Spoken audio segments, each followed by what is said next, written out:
My son told me to stop calling him. He said I was too much, so I called the lawyer, and I froze his trust fund. That single act changed everything. In the courtroom, when the forged papers and the voice memo were read aloud, his face went white. For the first time, silence belonged to me, not to him. My name is Naomi Fletcher. I am 67 years old. For 35 years, I worked as a high school English teacher in Detroit. I raised my son with every ounce of love and sacrifice I had. I believed education, family, and honesty were the only legacies worth leaving behind. But when I discovered how he used my name and how he planned to erase me, I realized something I never thought I would have to say. Silence is not peace. And this is my story. My son told me to stop calling him. His voice was sharp, almost surgical. "Mom, stop calling me. From now on, you're just background noise." And then the line went dead. No goodbye, just silence. For a moment, I kept the phone pressed against my ear, as if the call might still be there, as if some last word could still float through the wires. But all I heard was the dull hum of nothing. I lowered the phone slowly, like it was made of glass, afraid that if I moved too quickly, it might shatter into 1,000 pieces in my hand. My hand trembled. I could not tell if it was rage, grief, or something older, something harder to name. The house around me was still. The kind of silence that does not soothe but suffocates. A silence that grows heavier with every second pressing against your chest until even breathing feels like a betrayal.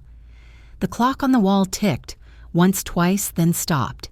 Its batteries had died, but in that moment it felt like something inside me had died too. I walked into the kitchen and set the phone on the counter. The kettle was still on the stove, shrieking with a sharp whistle I had ignored during the call. I turned off the burner, lifted the kettle, and the steam fogged my glasses. My grip on the handle was too tight. I poured the boiling water into a chipped ceramic mug, the one he used to love when he was little. It had once said, "Mom's mug," in faded blue letters, but the words had worn away long ago. Now it was just a blank shell like everything else. I sat at the table, hands wrapped around the mug, staring at the kitchen wall. The air smelled faintly of burnt toast from breakfast, mixed with the bitter scent of tea leaves. My mind wandered back to the porch outside where the robins had returned, building their nest under the roof beam. When Marcus was a boy, he would run barefoot onto the porch every spring to watch them. He gave each bird a name: Robin Hood, Queen Beak Fluffers. He would laugh with that wide-eyed wonder only children and saints seem to have. Now he had no time for robins, no time for me. 3 days passed. I waited for him to call back. I left one voicemail, my voice soft, almost pleading. "Just wanted to hear your voice. The robins are back nesting again." I thought it would make him smile. He never answered. My birthday came and went. The mailbox was empty. No card, no call, nothing. The house began to feel like a museum of what used to be.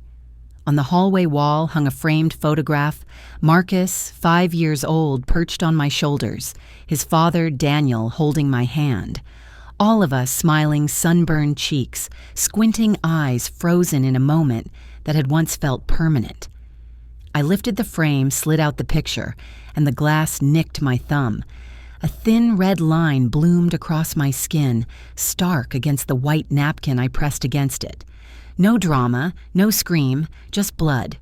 Quiet, steady, honest. That night, unable to sleep, I pulled down a box from the closet labeled Keepsakes.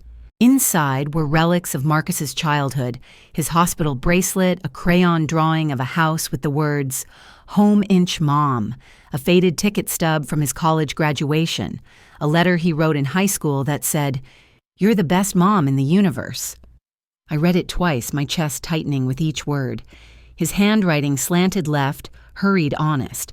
I folded it back carefully and whispered into the dark. What happened to him? Or what happened to me? The question clung to me like smoke. Even in sleep, I could not escape it. I dreamed of the robins again, but this time their nest had fallen, straw-scattered blue eggs, cracked feathers, drifting across the porch floor. One bird flapped weakly, dragging a bent wing. I woke with my heart-pounding pillow damp with sweat. It wasn't just a dream. It was a warning. Morning light filtered through the blinds, casting pale stripes across the table. I boiled water again, used the same chipped mug, sat in the same chair. The porch light outside caught the rim of the robin's nest, rocking slightly in the wind. I opened the drawer by the fridge, pulled out a leather-bound journal, and turned to the back pages. I did not write poetry anymore. I wrote dates, moments I could not let slip into the void. I uncapped my pen and added a new line, March 2nd. Marcus told me not to call, ever again. I underlined the words, ever again. My breath caught in my chest, but I did not cry. Not yet. There would be time for that. Instead, I let the words sit there black and unmoving, as if writing them down might make them less heavy, less final. As I closed the journal, the house seemed to grow quieter. The silence was no longer just absence. It was a decision, one I had not made, but one I was now forced to live with. I placed the journal back in the drawer, slid it shut, and held the chipped mug one last time before washing it carefully and placing it upside down on the drying rack. I stood at the window watching the nest sway. The robins fluttered back and forth, relentless rebuilding straw by straw. And for the first time, I wondered if silence was not just the absence of sound, but the beginning of something else, a space where decisions are made, where voices return, where truth is no longer optional. That night before bed, I whispered to myself, silence is not peace. And I knew, even if I did not yet know how, that my story was only beginning. The first step toward truth often begins with a door you never planned to open. For me, that door was the heavy glass entrance to the bank on Jefferson Avenue. It had been more than a year since I walked inside. The air was cool, carrying the faint smell of lemon floor polish mixed with the sterile tang of printer ink. Everything gleamed as though even time itself had been polished and updated. The marble floor reflected my shadow back at me, reminding me I was walking into a place where numbers had more value than names. A young woman at the reception desk greeted me with a professional smile. "Do you have an appointment, ma'am?"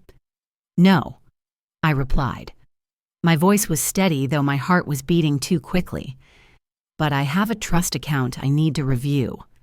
She typed briskly on her keyboard, her smile faltering as my name appeared on the screen. "One moment." She stood heels clicking against the tile and disappeared down the hallway. I waited, clutching my purse close, the worn leather strap pressing into my palm.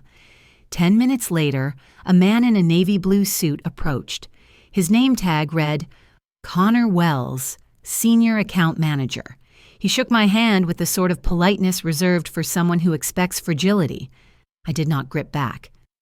"Mrs. Fletcher, please come with me," he said, gesturing toward an office with glass walls that gleamed under fluorescent light. Inside, everything was too clean, too precise, a mahogany desk, 2 chairs, a computer screen, humming quietly. So he began with a rehearsed smile. "What can we help you with today?" I sat down, folded my hands in my lap, and met his gaze. "I want to review the current status of the Fletcher Family Trust." For a moment he hesitated, his fingers hovering over the keyboard. "Of course.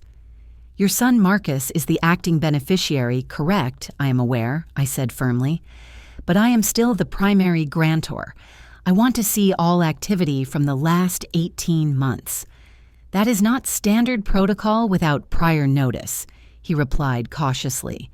"Then consider this notice," I said, my voice leaving no space for argument. He blinked, then typed reluctantly. The printer in the corner began to hum, spitting out page after page of transactions.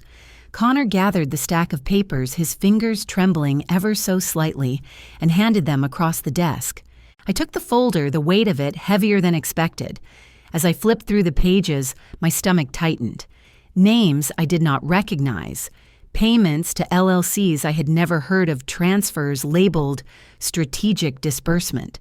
One in particular stood out, a $24,000 consulting fee wired to an entity called J. Avery Group. I had no knowledge of it.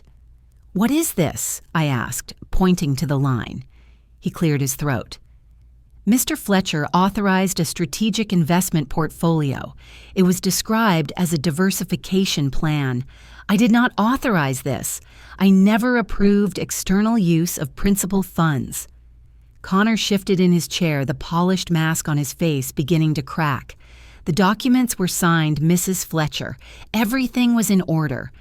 I turned to the signature page. My name was there. My name, but not my hand. The N curved differently. The F was too neat, too deliberate. Someone had mimicked me. Someone who knew exactly how I wrote. The room tilted slightly, though I kept my posture still. This, I whispered, my finger pressed against the page, is not my signature. He avoided my eyes. The silence stretched until it snapped. I gathered the papers, slid them into my bag, and stood. Mrs. Fletcher, I will take these with me. I interrupted. This conversation is over. Outside, the sun was blinding the heat, pressing against my skin as I walked to my car.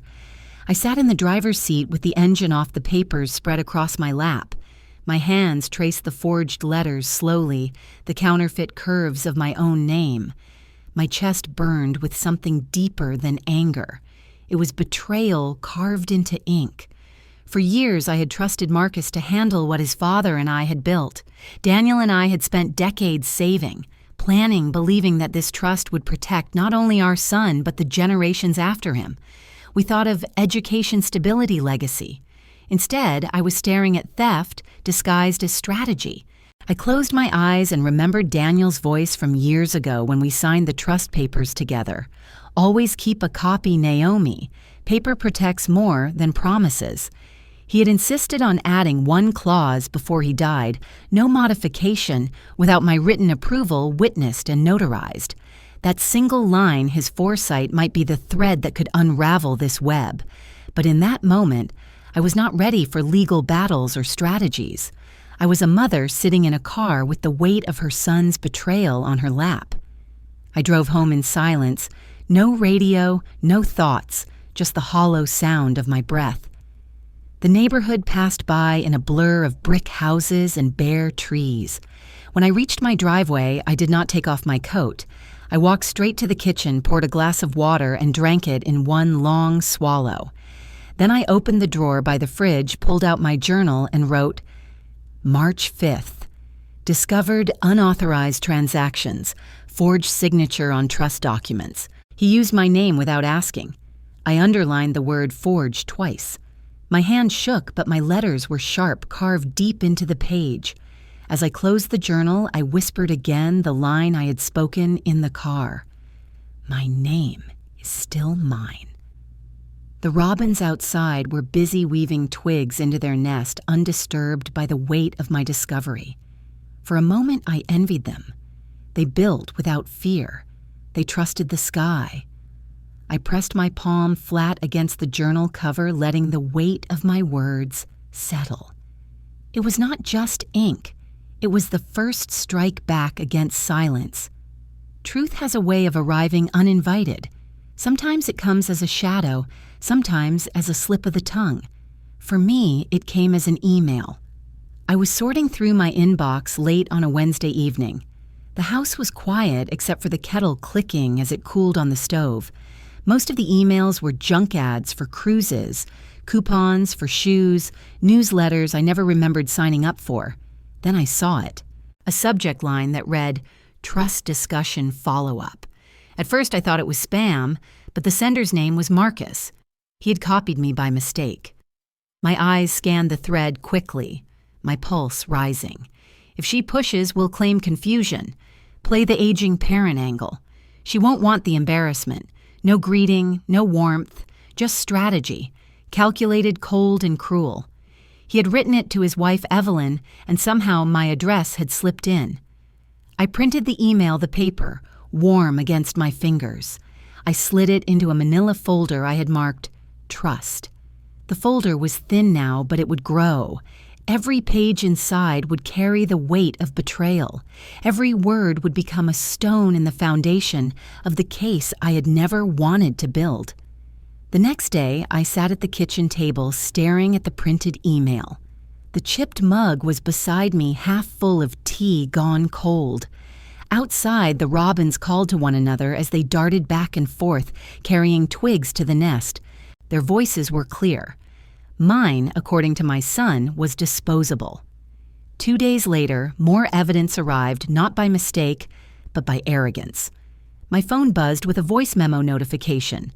Marcus and Evelyn had been recorded without knowing it. Their conversation picked up by his smartwatch during a call that synced to my account. At first I heard only footsteps on hardwood floors, then her voice sharp as glass. "She's still emailing you?" Evelyn asked. Marcus's reply came low, annoyed. "She's spiraling. If she keeps digging, we say memory loss." "Paranoia. She's 67. It's believable." My throat tightened, but I kept listening. Evelyn's laugh was quick, dismissive. And then Marcus spoke the words that seared into me like fire. "She won't fight back. To me, she's already background noise, static, fading out." Background noise. I pressed save before my hands could betray me. I renamed the file Background Noise. The letters glowed on the screen permanent. A truth they could never erase. For a long moment, I sat frozen. The room seemed to contract around me, the walls pressing closer. I felt the sting of humiliation, the heavy weight of grief, and under it all, a spark. Small, but undeniable. I was not background noise. I was a voice, and I had just found its weapon. That evening, I laid the email and the transcript of the voice memo side by side on the kitchen table. The two pieces of paper looked ordinary, but together they were a map of betrayal. A plan not just to take money, but to erase me, to turn my age into evidence against my sanity. I remembered Daniel's words again. Paper protects more than promises. He had been right. Now I had both paper and sound. Still, I could not deny the ache in my chest. This was my son, the boy who once pressed dandelions into my hand, calling them son gifts. The teenager who wrote in his high school letter, "You're the best mom in the universe." The man who now reduced me to noise. I poured myself another cup of tea, the steam rising into the quiet air. The chipped mug felt heavier than usual, its handle warm against my palm. It was more than a mug now. It was an anchor, a reminder that memory is not weakness. Memory is proof. As the night stretched on, I opened my journal. The pages smelled faintly of ink and dust. I wrote March 9th, email from Marcus, strategy claim confusion aging parent angle. March 11th, voice memo called me background noise. I underlined the words background noise until the paper nearly tore. Then I sat back, my hand trembling, but my spine straight. The robins outside sang into the darkness. I could hear their chorus through the window, stubborn and bright. They were not noise, they were a signal, a declaration of life. I closed the journal and whispered into the empty room, noise can become music, and music can move mountains. I gathered the email, the printed transcript, and the saved file. I placed them all inside the folder. It was thicker now, no longer fragile. For the first time in weeks, I felt a strange steadiness settle over me. Evidence was no longer hidden. It was mine. Before going to bed, I slid the folder under my pillow, a strange comfort. Some people sleep with photographs of loved ones. That night, I slept with proof. The folder under my pillow grew heavier with every night. By morning, I could feel its weight in my bones. Proof was no longer enough. I needed protection. I sat at the kitchen table, sipping tea from the chipped mug, when I dialed the number written on the back of a business card I had saved for years. The card belonged to Angela Price, an attorney I had met at a community lecture about elder rights. Back then, she was a law student with fierce eyes and a sharper voice. Now she was practicing, and I was finally ready to call. The phone rang once, twice, then clicked. "This is Angela Price," she answered. Her tone was brisk, professional, but there was warmth beneath it. "Angela, this is Naomi Fletcher. We met at the Detroit Community Center 3 years ago.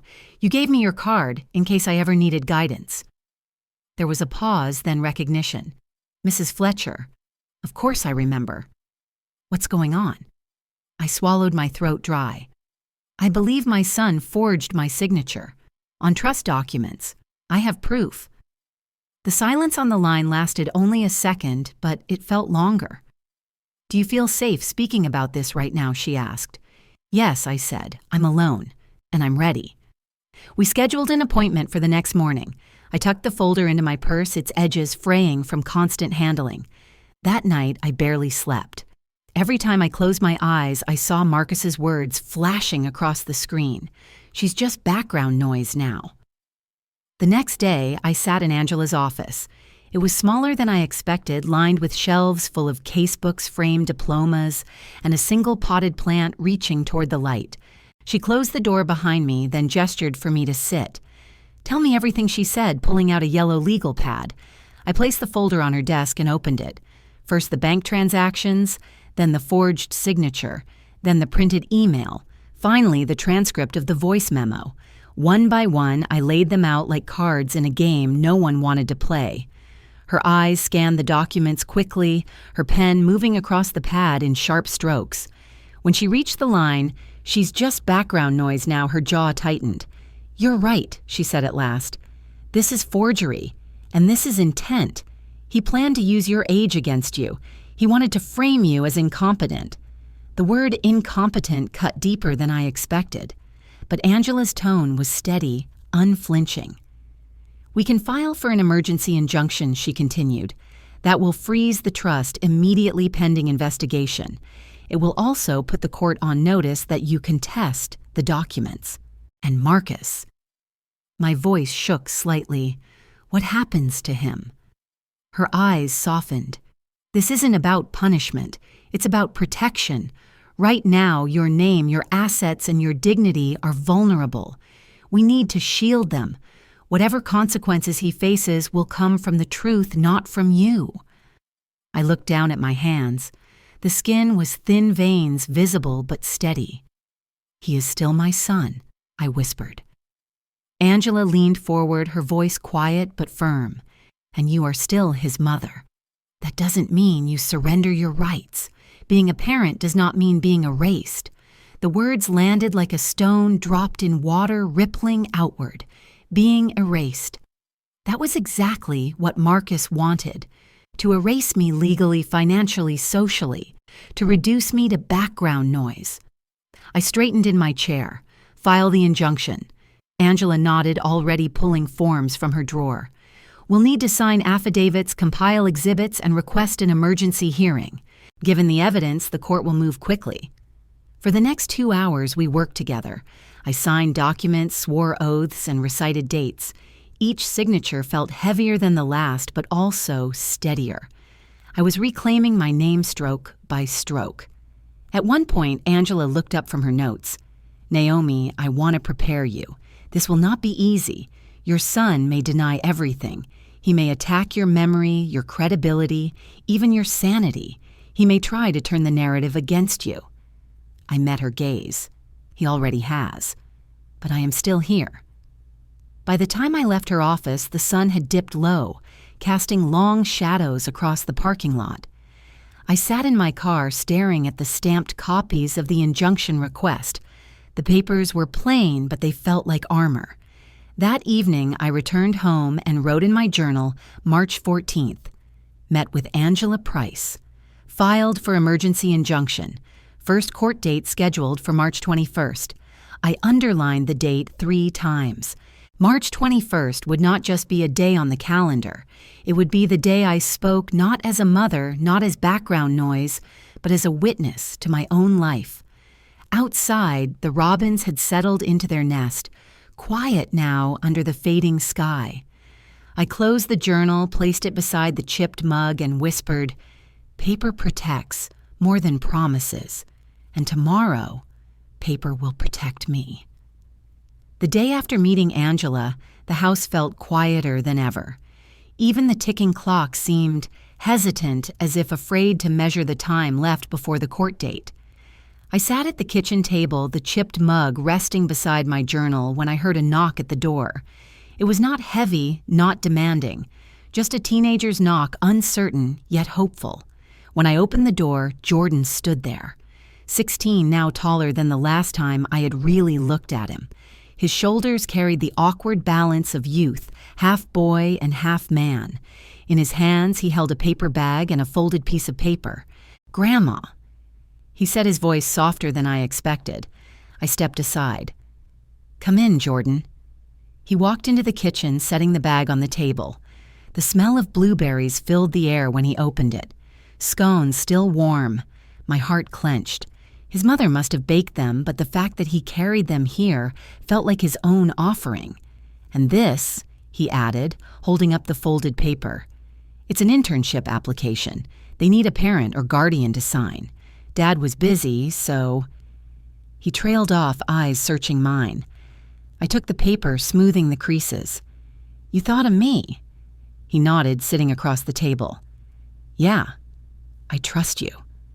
The words nearly undid me. I steadied my breath and poured tea into 2 mismatched cups, sliding one toward him. He held it carefully, his long fingers awkward against the fragile porcelain. "Jordan."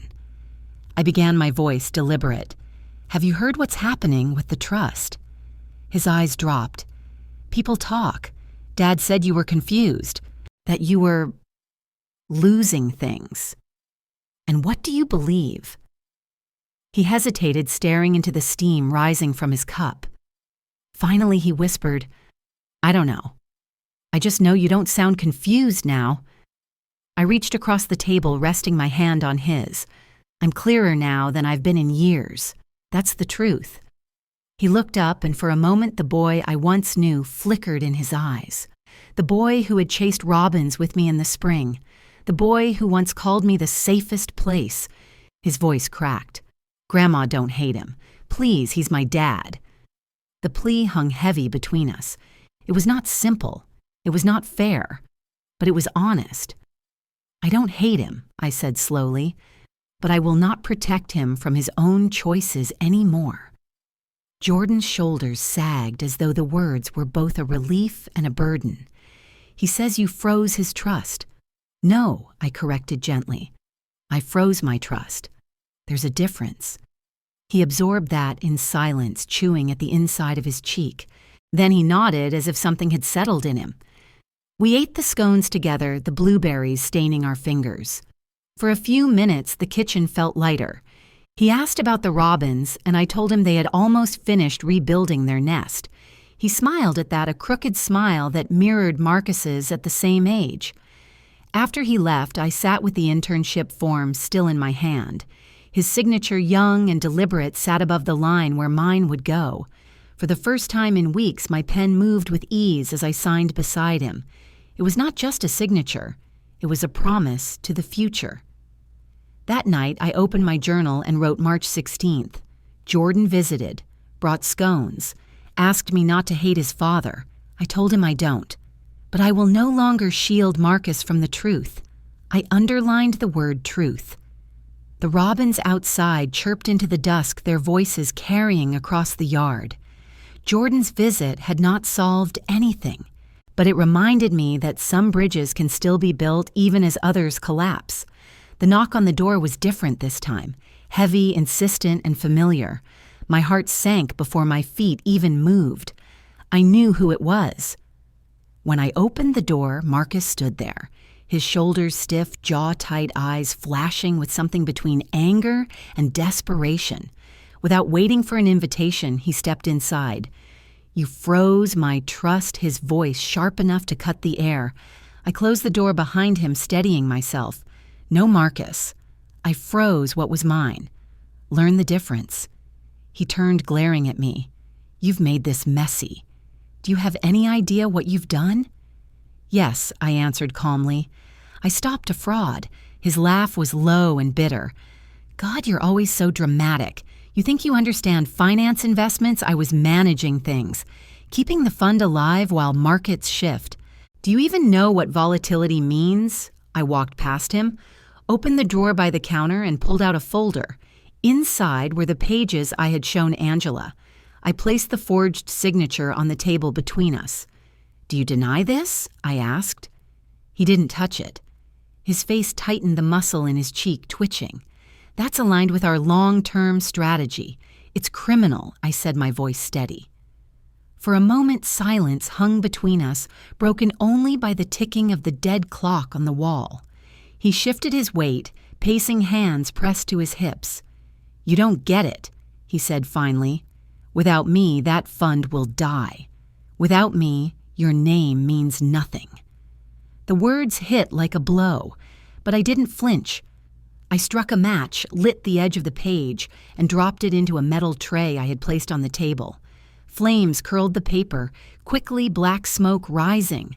The forged signature vanished in fire. "That's what your name looks like in smoke," I said, meeting his eyes. "Now imagine mine." For the first time, he stepped back. Just one pace, but it was enough. "You're not well," he muttered. "I'm finally lucid." His laugh faltered. "You'll regret this. Do you know how much damage you're doing to the family?" To me, I stood straighter, letting the silence hold before I answered. "You did the damage, Marcus. All I did was stop it from spreading." He slammed his fist against the back of a chair, the sound echoing. "I am your son. You're supposed to protect me, I did. For years, I said. But protecting you no longer means shielding you from consequences." His breathing quickened, nostrils flaring. I saw the boy he once was flicker in his eyes for just a moment, but it vanished behind anger. "People will find out," he threatened. "They'll see what you did to your own family." "Good," I said sharply. "Let them see. Let them know I will not be erased." He froze at that, the words hanging heavy in the room. His face paled. For once, it wasn't me drowning in silence. It was him. Finally, he turned toward the door. His shoulders slumped now, no longer squared in defiance. "This isn't over," he said quietly. I followed him with my eyes. "It already is. You just don't see it yet." He left without slamming the door, without saying goodbye. The absence of noise felt louder than any argument. I carried the tray of ashes outside, scattering them into the garden soil. The black flakes drifted down, mixing with the earth feeding it. What had been forged now became nothing more than dust. When I returned inside, I opened my journal and wrote March 18th. Marcus came, demanded control. I answered with fire. For the first time, he stepped back. I underlined the last words. He stepped back. The robins outside stirred in their nest feathers, rustling. Life continued, and for the first time I felt the silence in my house was not emptiness, but space I had reclaimed. The courthouse smelled of old carpet and ink, a place where names changed, houses divided, and futures were stamped in silence. Angela walked beside me, her heels clicking against the marble floor like a metronome. I clutched the folder in my hands, though she reminded me more than once. "You don't need to hold it anymore, Naomi. We've already filed everything." Still, I couldn't let it go. That folder felt like armor, like proof that I still existed on paper and not just in memory. We entered the courtroom, a narrow space with wooden pews and tall windows, letting in pale light. The clerk sat at the front square glasses, perched low on her nose, her voice clipped and without inflection. Petitioner Angela touched my elbow, guiding me forward. I stood. "Naomi Fletcher." "Respondent Marcus Fletcher," the clerk said, scanning her notes. "Your son." The words sliced, but I didn't look away. I nodded once. "Yes." The clerk recorded it with a stamp, one hard press of rubber on paper. I thought of how many lives she had altered with that same sound. Marcus entered, then his suit, pressed his face carefully arranged into calm. But I saw the flicker in his eyes, the same one I had seen when the forged papers burned in my kitchen. Behind him sat his wife, arms crossed her mouth, set into a hard line. I took my seat beside Angela at the petitioner's table. She slid a legal pad in front of me, already covered in her sharp handwriting. Across the aisle, Marcus adjusted his tie but avoided my eyes. The judge entered, robes flowing, her presence filling the room. "This is case number 2173, Fletcher versus Fletcher. We are here today for an emergency injunction regarding the Fletcher Family Trust. The words echoed in my chest.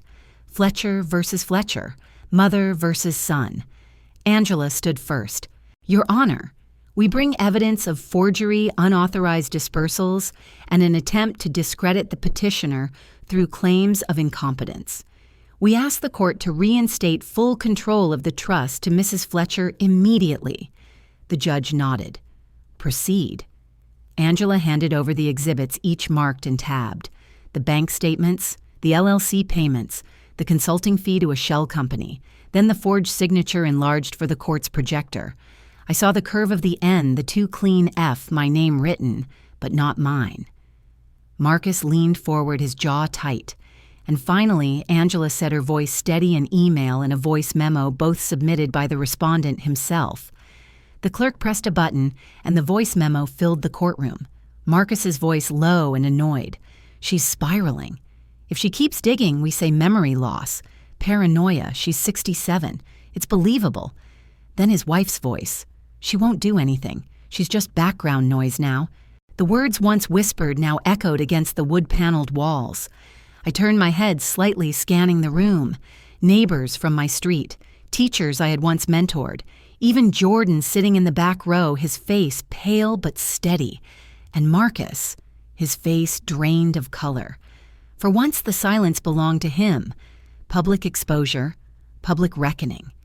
Angela continued, Your Honor, these are not only financial violations but deliberate attempts to erase a living parent. This is not about mismanagement, it is about identity theft within a family. The judge leaned forward, eyes narrowing at Marcus. Mr. Fletcher, do you deny these recordings and signatures? Marcus opened his mouth, then closed it again. His throat moved as if he were swallowing stones. Finally, he muttered misunderstandings. Taken out of context, the judge's voice sharpened. Forgery is not a misunderstanding. A murmur rippled through the gallery. Jordan lowered his head, his hands gripping the bench in front of him. My chest tightened, but I sat still. I had waited too long for this moment to crumble now. Angela pressed on. Your Honor, we request immediate reinstatement of full control to the petitioner and an audit of all transactions conducted under the forged signature. The judge picked up her pen, wrote briefly, then stamped the order. Once, twice. The sound rang louder than any gavel. Control reinstated to Mrs. Fletcher.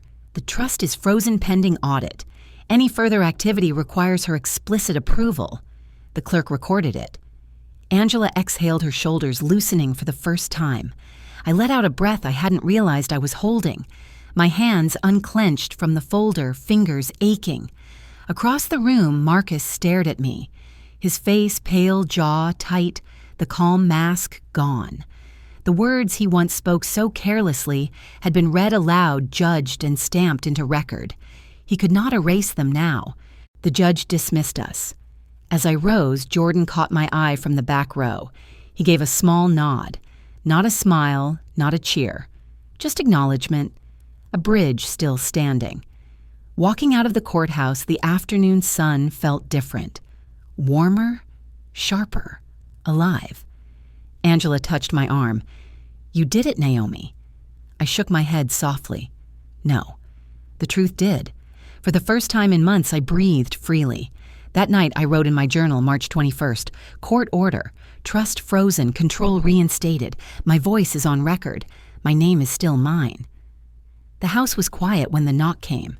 Not the sharp pounding of anger, but softer, almost hesitant.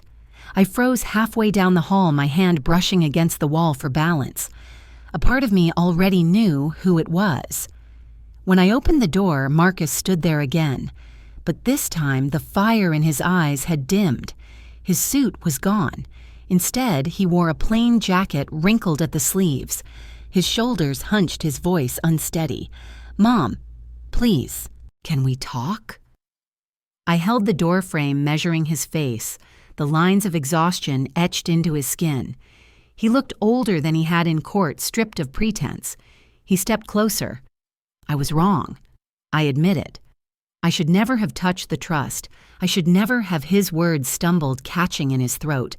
Don't do this to me. Don't make me carry this. Think of Jordan. He needs a father who isn't destroyed." The plea pierced deeper than his anger ever did. For a moment, my chest tightened, my hand trembling against the frame. Wasn't this what I had wanted all along, for him to admit it, to ask forgiveness? The silence stretched, heavy and suffocating. I heard the faint hum of the kettle in the kitchen, the one I had set to boil minutes before. The sound reminded me of nights long ago, when Marcus was still a boy and begged me for cocoa before bed. My throat burned with memories.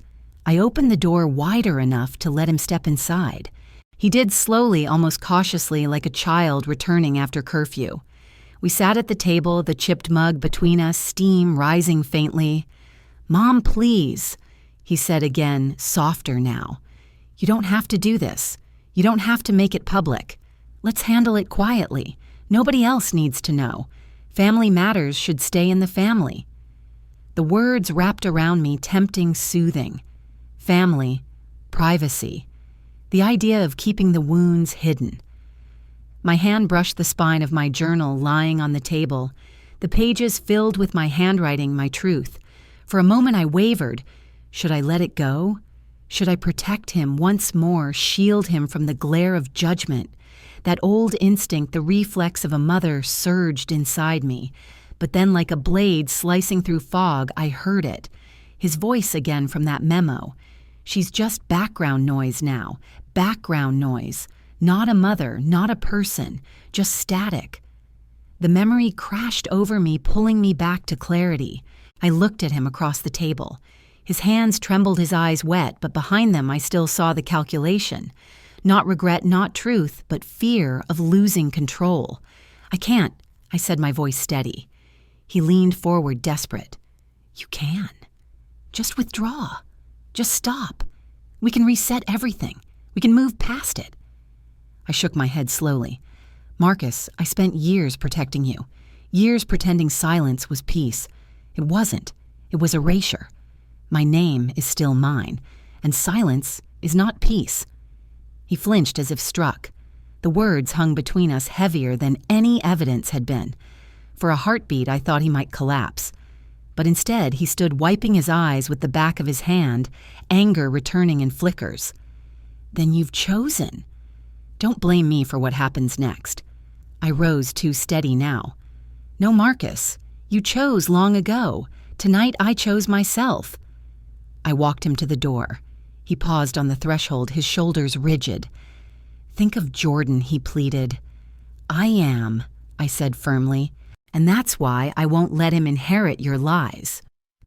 I closed the door, firm and final. The kettle whistled in the kitchen. I poured the water into my chipped mug hands, no longer shaking. The steam curled upward, and I let it wash over me like a blessing. That night, I wrote in my journal, March 25th, "Marcus came to beg." For a moment, I almost bent, but the truth held me. My name is still mine. My silence is not peace. I underlined it twice. Then I placed the journal back on the table beside the empty cup. The house was quiet again, but this time, the quiet belonged to me. The office smelled faintly of leather and coffee when I sat across from Angela again. She looked different this time, not as sharp, not as defensive.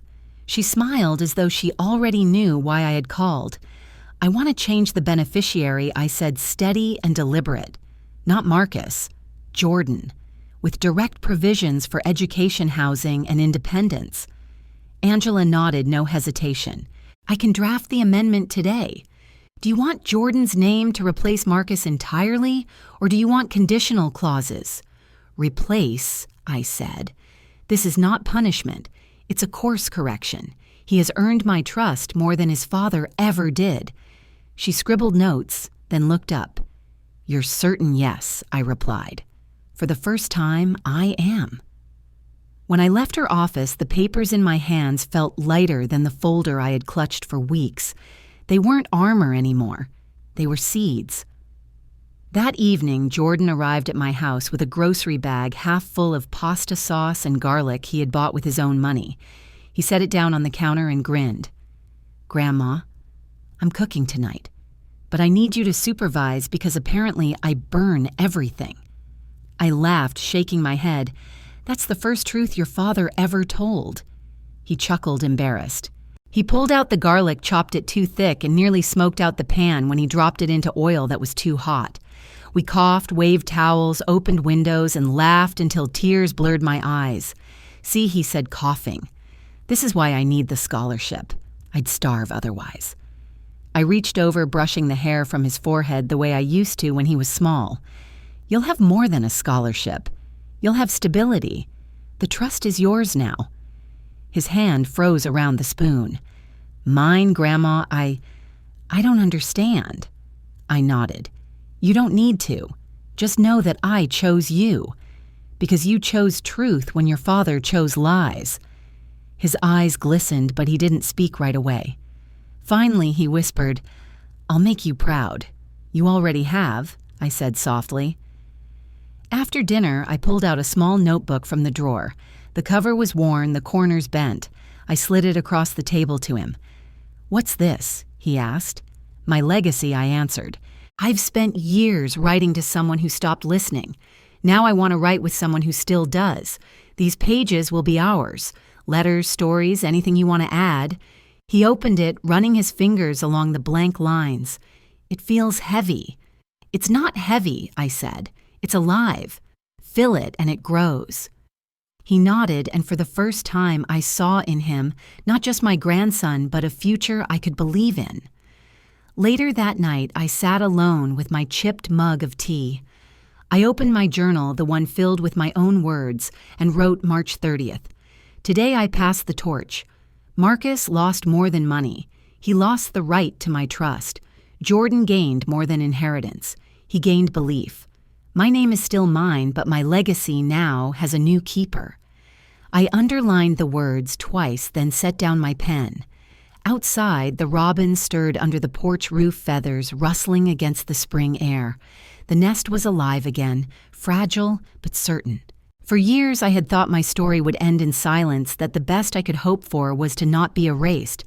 But tonight, as I watched Jordan leaf through the notebook, laughing at his own clumsy garlic burns, I realized something larger. Legacy is not about money. It is not about buildings or signatures. Legacy is what you choose to pass on when the world tried to tell you that you had nothing left. Legacy is truth preserved. And for the first time, I felt my silence fill with voices not of absence, but of continuation. I once believed silence was safety, that if I stayed quiet, no one could hurt me.